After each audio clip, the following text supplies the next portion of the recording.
again, and welcome to the Author Roundup. This special segment of the Book Connection Show showcases emerging indie authors who join us for a discussion of their newly published books. Join us for a conversation with our next guest author.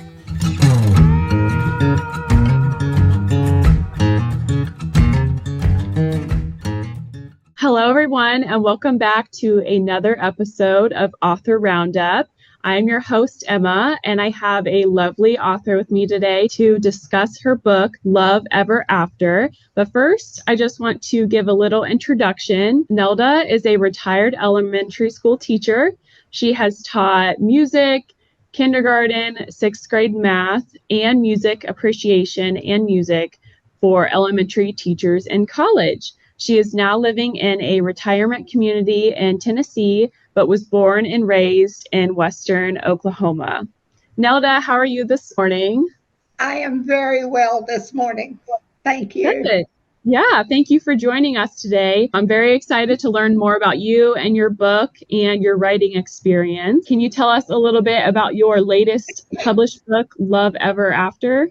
My book, Love Ever After, is a sequel to the first book I wrote called Love is Forever. Love is Forever is about a college basketball coach who was formerly an NBA player and had an injury, so he took a job as a college coach. There he meets a lovely violin teacher, and they fall madly in love. So Love is Forever is about their trials of getting to marry them. He is Black and she is white. And they faced a lot of trials with that regard. They worked through all of their problems. So when Love Ever After begins, they are happily married. They are living in a beautiful new home and awaiting the birth of their first child and hoping to live happily ever after. But we can't let that happen if we're going to have a dramatic story. So the athletic department has hired a flirty, sexy secretary who makes it her mission in life to seduce Coach Cooper and gain inside information about the team because she's married to a gambler. And I have been very appalled at the amount of gambling in college sports. I'm really a college sports nut, basically basketball and football. And gambling is everywhere. And I wondered about what happens to these poor kids, when a gambler offers them $1,000 to miss a layup, they're going to be tempted.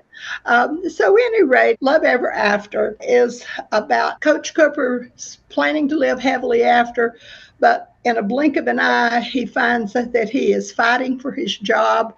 He is struggling to hold his marriage together. And all of a sudden, one of his best players needs to quit school.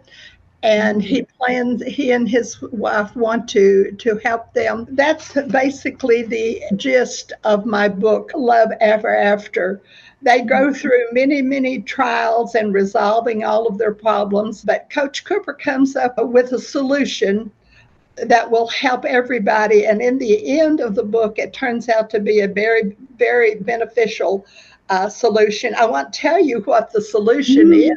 He does. You'll have to read to find out how he solves all of his problems. If you like love stories and if you like sports, it has a nice added sports twist. People will love that in this book. Book one was more of like the true love story, but obviously there's no perfect love story. So I like the way book two gets more into kind of challenges and complications. You'll just have to buy it to find out the rest of it. What prompted me to go ahead and do that, several of my friends who read the book said, we want to know more. Tell us more about Coach Cooper and Julia. And the way I got the idea to bring in the gambling thing, I play tournament bridge, and my friends and I had gone to Tunica to a bridge tournament there. When we got ready to leave, we ducked into a little sports bar, and I was appalled. There was this huge wall of betting. This was in the fall, and every football game in the United States was on this wall with the odds and everything, because recently, in the past 4 or 5 years, there have been laws passed that allows more gambling on college sports. And so that's how I got into the gambling aspect. One of the things that I really enjoy doing is creating despicable characters who are going to harass the hero. So I had a hard time, or had a good time, I guess, thinking of all of the bad things that this sexy secretary was going to do to Coach Cooper. Are your characters based off of anyone in particular, or are they original characters? My Coach Cooper was sort of patterned after a Tennessee basketball player. I travel a lot with some of my friends, and if we're waiting in Alberta, I always carry my little notebook, and I will see someone sitting there, and I will start describing them. And then after we go on, I'll show what I read to them what I've written. I'm saying, now, did you remember seeing this gentleman sitting in the waiting room?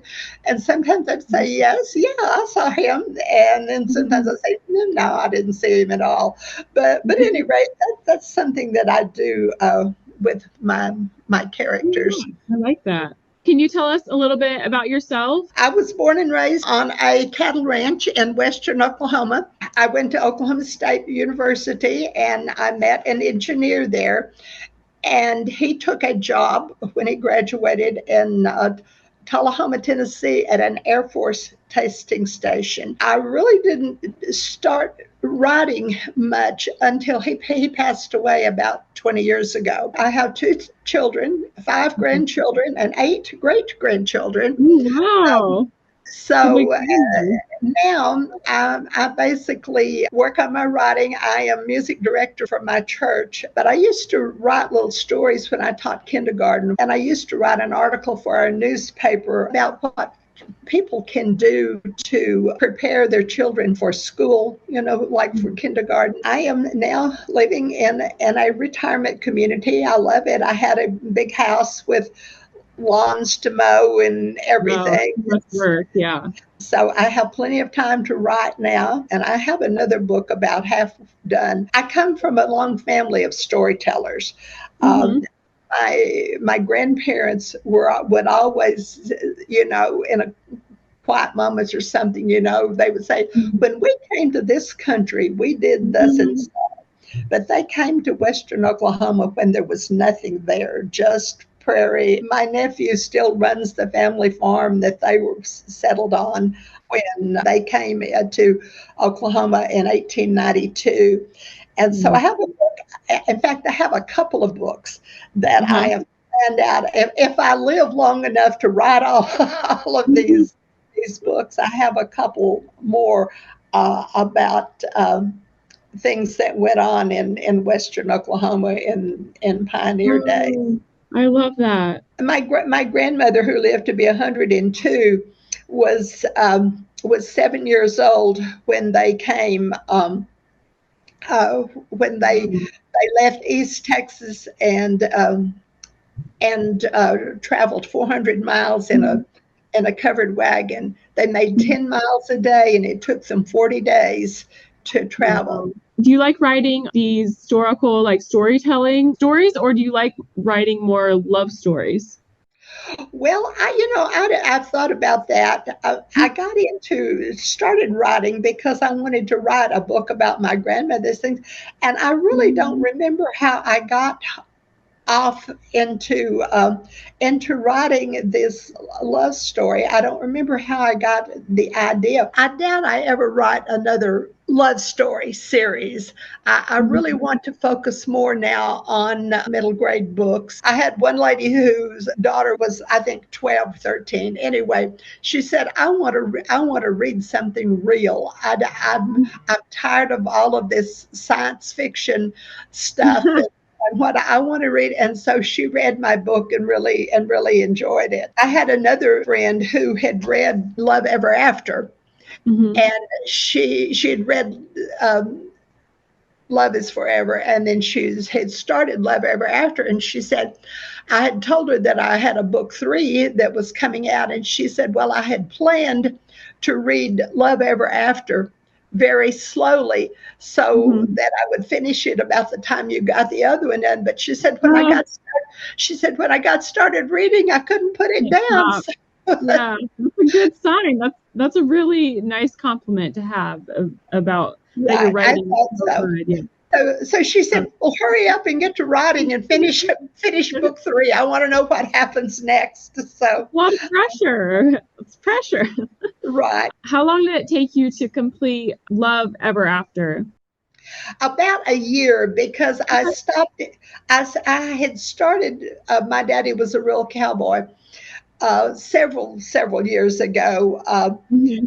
And so I started Love Ever After, and then I stopped to finish My Daddy Was a Real Cowboy. And then, so I probably, about a year from the time I started it, but I finished another book in between. Some of these I had started Yeah. a long time ago, and I just finished. And this next one that is about my grandmother's story is called Maggie's Journey, and it is about their trip. But back in those days, people were very biased against Native Americans. You know, Mm-hmm.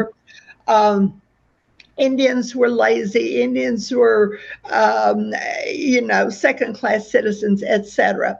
So in my story, Maggie's journey, she meets and as she gets caught in a terrific windstorm, and she meets this Indian boy who saves her and helps her survive through the visit. And she learns that the Indians are people too, and so she has a journey in understanding as well as a physical journey.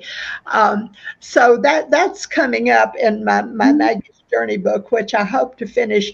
As soon as I finish book 3, my family ranch was right in the middle of Indian territory, so it was in land that was taken away from the Indians, and so I feel like maybe I'll give something back. What about your writing experience? Can you tell us a little bit about that, like what your writing experience looks like? These are my notebooks, and I Oh, have a notebook for each thing that I am thinking about writing. And every so often, if I think of something, I jot it down in one of these. I have one notebook for Maggie's Journey. I have one notebook for my next book in my trilogy will be Second Time Love. I have one notebook for that. I have some of these little ones that I carry in my purse. Then when I sit down to write, I do scenes. I think of a scene. I sort of have an idea of how my story is going okay. to go.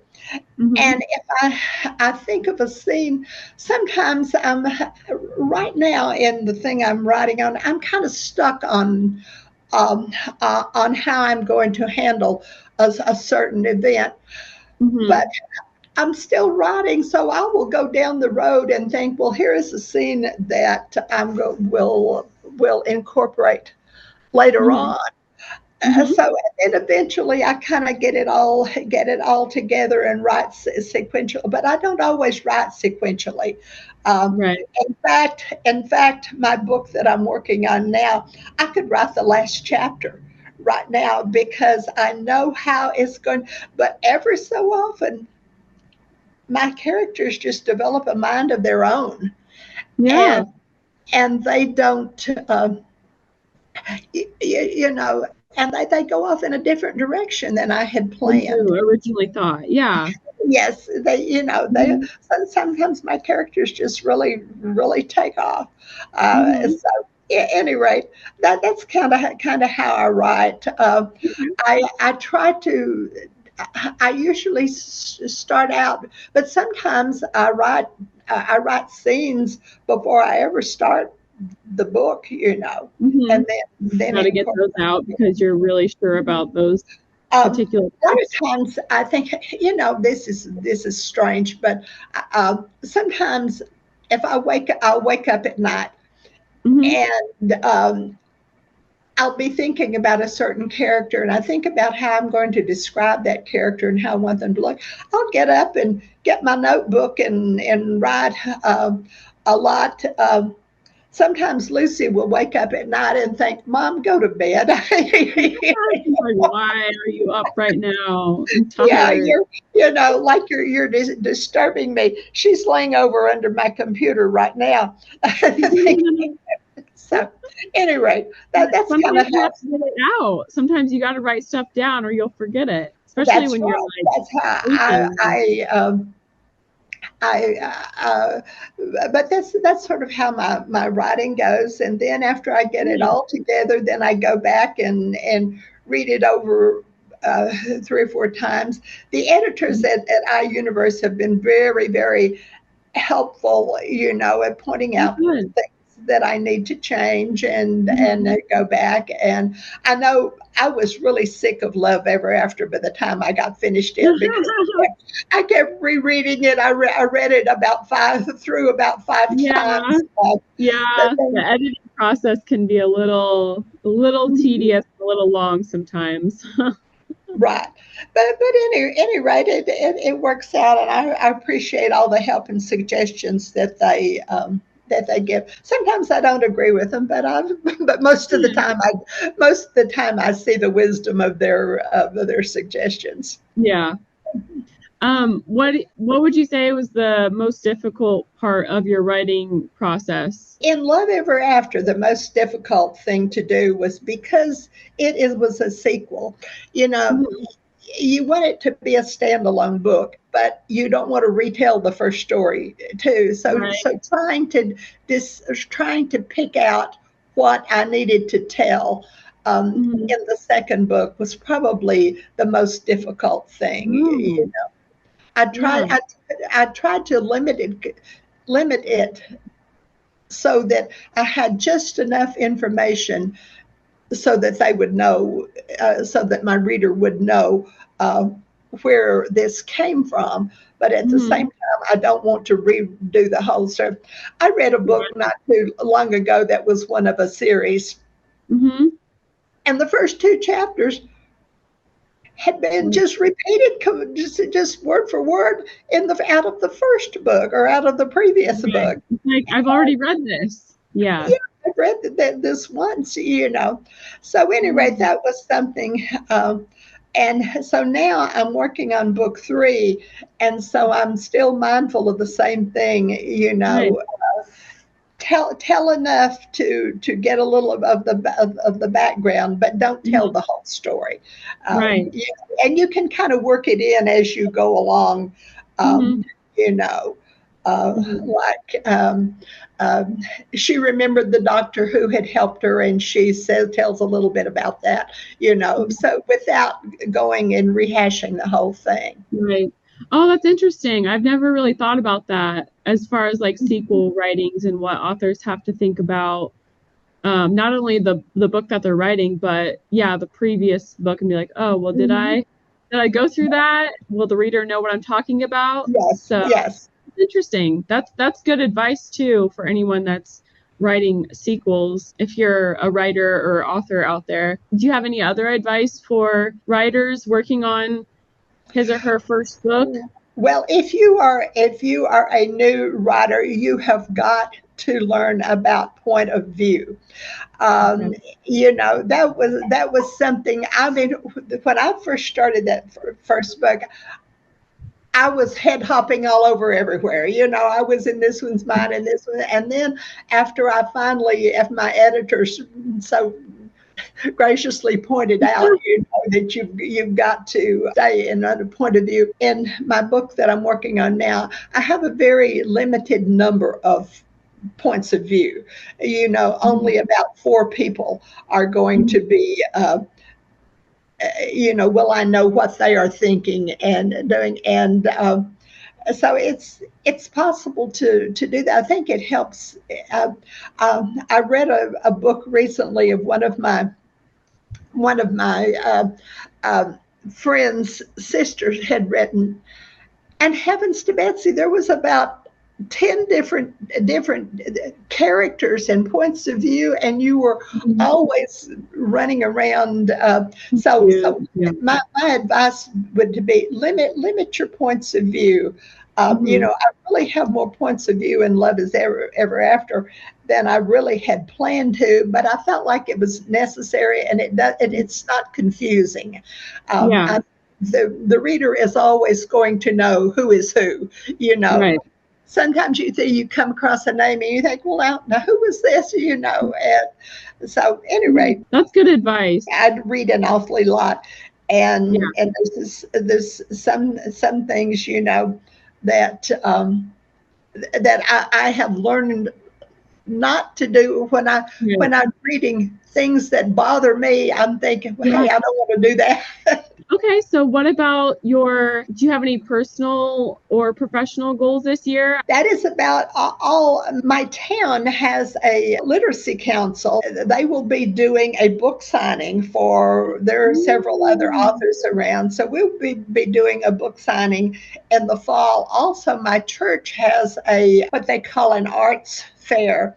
And it's Uh-huh. just basically where people sell their handmade things, knitting and whatnot. And so I'm going to participate in that and have a book signing with my books there. So I'm hoping to my goal was to get book 3 done before Christmas. I'm continuing to write. I have been music director and organist at my church, but Mhm. I'm having neuropathy in my fingertips, so I'm feeling ready to resign from that position. Mm. So that will give me more and more Right. time to Okay. write. My goal is just to keep going. Right, right, right. Yeah. Yeah, right. I said, I just hope I live long enough to tell all the stories I plan to. Well, before we go, is there anything else you'd like to share with us today? Do you have maybe like a website that we can find you at? Oh, I do. NeldaLawrence.com. Okay. But basically, I just want to write realistic stories that will entertain and show people that they can reach their goals in life with hard work. I just basically want to entertain people. Yeah. All So, right. Well, thank you for joining us, everyone. I hope you give Nelda's books a go. And if you please leave a review for her on Amazon, I know she and us here at iUniverse would greatly appreciate that. And you can find all of her books, including Love Ever After, on Amazon and Barnes and Nobles, the iUniverse online bookstore, and as well as Nelda's website. Thank you for taking your time to chat with us, Nelda, and I will see everyone next time for our next author roundup.